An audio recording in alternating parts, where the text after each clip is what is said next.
Chemistry of family അല്ലെങ്കിൽ chemistry among the family members എന്ന് നമുക്ക് പറയാം ഒറ്റ വാക്കിൽ. കുടുംബാംഗങ്ങൾ തമ്മിലുള്ള കെമിസ്ട്രി എന്ന് പറയുന്നത്, അഥവാ പരസ്പരം അങ്ങോട്ടും ഇങ്ങോട്ടുള്ള പ്രശ്നങ്ങൾ പരിഹരിച്ച് മുന്നോട്ട് പോകുന്ന പരസ്പര സ്നേഹങ്ങൾ.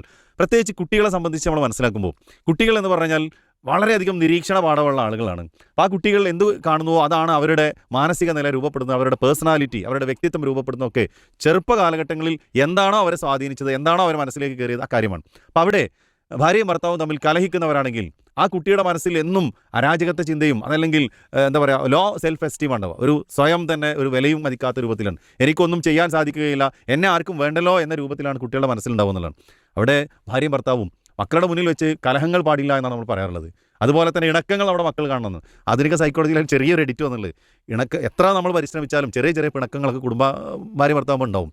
പക്ഷെ അതിനേക്കാളും കൂടുതൽ നമ്മൾ ശ്രദ്ധിക്കേണ്ടത് ഭാര്യയും ഭർത്താക്കന്മാരും തമ്മിലുള്ള ഇണക്കവും സ്നേഹവും ഒക്കെ മക്കൾ കാണട്ടെ എന്നുള്ളതാണ്. ആ ഉത്തരവാദിത്തങ്ങൾ പരസ്പരം ഷെയർ ചെയ്ത് തിരിച്ചറിഞ്ഞ് മനസ്സിലാക്കി, ഭാര്യ ചെയ്യേണ്ട ഉത്തരവാദിത്തം ഭാര്യ നിർവഹിക്കുക, ഭർത്താവ് ചെയ്യേണ്ട ഉത്തരവാദിത്തം ഭർത്താവ് നിർവഹിക്കുക, മക്കളെ ഏൽപ്പിക്കേണ്ട ചെറിയ ചെറിയ ഉത്തരവാദിത്തങ്ങൾ മക്കളെ ഏൽപ്പിക്കുക. അങ്ങനെ കുടുംബം എന്നത് എല്ലാവരും കൂടേണ്ടതാണ്. എല്ലാവരുടെയും തുല്യമായ പങ്കാളിത്തം ഉണ്ടെങ്കിലേ നല്ലൊരു കുടുംബമാവും എന്നുള്ളൊരു അവസ്ഥ കുടുംബത്തിൽ ഉണ്ടാക്കിയാൽ മക്കൾ നമ്മുടേതാവും, അവർക്ക് ഇഷ്ടപ്പെട്ട രക്ഷിതാക്കളായി മാറാൻ നമുക്ക് സാധിക്കും. അല്ലാഹു അങ്ങനെ തീർക്കട്ടെ എന്ന് കൂടി പ്രാർത്ഥിക്കണം.